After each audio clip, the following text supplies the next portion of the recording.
Hello everyone, welcome back. Welcome to lesson 2. So I'd like to start this lesson with a question. What the heck is search intent? Like, what is it? What is user intent? What is search intent? Have you ever heard of it before? Basically, search intent, user intent, it's the why. And I'm not talking about some big existential why as to like, why are we on this big, giant, spinning rock of a planet? It's the reason people search for what they search for. It's the why.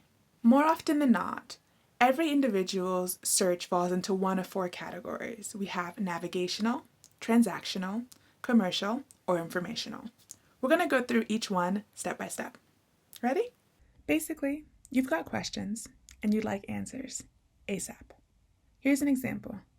How to cook paella, capital of Poland, or simply, who won the Nobel Prize in Literature in 1993? Spoiler alert. It was the late, great Toni Morrison. Next, we have navigational intent, which comes into play when the user already knows where they want to go, but they just need a quick lift to get there because they want to get there fast. You may search for Spotify login or YouTube versus typing in the entire URL to save time and brain juice, of course. Next, we have commercial intent. It's the window shopping of the interwebs. It's when someone wants to buy something, but they'd like to compare and contrast and basically shop around before making a final decision. For example, surfer review or iPhone versus Samsung Galaxy. Last, but certainly not least, we have transactional intent. The user wants to buy something, credit card in hand, but needs to find the right place to do so. More often than not, pages ranking for transactional intent are e-commerce stores or product and service pages. Oh, I don't want to forget local search intent. It's where the user is searching for local products or services like an electrician, a hairdresser, or a pizza place near them. Just something to keep in mind. So, why does any of this even matter? There are 3 main reasons. First, search intent will help you evaluate your chances to rank for a keyword. It will help you determine the type, scope, and language of your copy. It's one of the best ways to determine keyword difficulty. If the SERP is transactional, your article, no matter how awesome, how amazing, and how well written it is, probably won't rank unless it's a product page that allows users to buy what they're looking for. Secondly, search intent helps you understand who you're competing against. It's not enough to have a look at the top 10 on Google and go from there. You should always exclude competitors whose content serves different search intent than yours. Google has different sets of rules for different search intents. If you're writing a software guide, Quora is not your competition, as you already have very different purposes. Just include other guides in your competitor analysis. Third, knowing the search intent will establish authority, and frankly, people like people who give them what they want. That's you, hopefully. Let's put this into action, shall we? I've got 2 dogs, which I love with all my heart. So let's try dog grooming as a keyword. Imagine you're tasked with writing a landing page for a local dog grooming company where they want to present their services. You need a landing page that fits the transactional and commercial intents. So far, so good? The top 10 includes Wikipedia, YouTube, stores, and tips on dog grooming, but from home.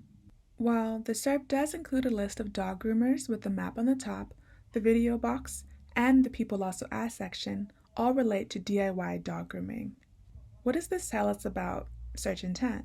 First of all, we can see that it's mixed, which already puts us in a bad position because we can't compete with pages that have a different intent than our own. Secondly, even though the SERP does include pages that serve transactional intent, most of them are about supplies. We can assume that they're visited by people interested in doing the grooming themselves, which is the opposite of what we want to sell. It's obvious that at least half the people want to groom their dogs at home and look for supplies and advice. A large portion of the people looking for dog grooming services are still weighing their options and have commercial, not transactional intent to their search. Great, now what?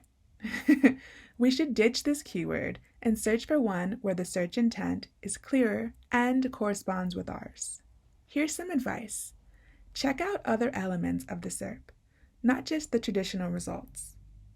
Take a look at the People Also Ask box, related searches, and SERP features.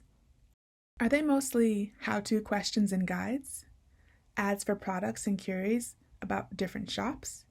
Or maybe the SERP is full of images, All of this information is super useful for you. Surfer understands the importance of search intent, which is why we've made it easier than ever to understand what your potential customer is looking for. After you've completed the query and gathered all the relevant content clusters, there you'll see search intent. You can filter out based on one of 4 categories: local, customer investigation, informational and shopping, or this is super helpful because imagine you're creating a beauty blog, but your focus is on educating your audience about clean beauty practices and false beauty myths. You can use this convenient filter and focus purely on informational user intent. Phew, that was a lot. I hope you're still with me. Okay, still here? Are we still here? Good. In the next lesson, we're going to dive into another aspect of this pillar. So we're going to talk about keyword research. I'll see you there. And you know what I'm going to say next. Happy surfing.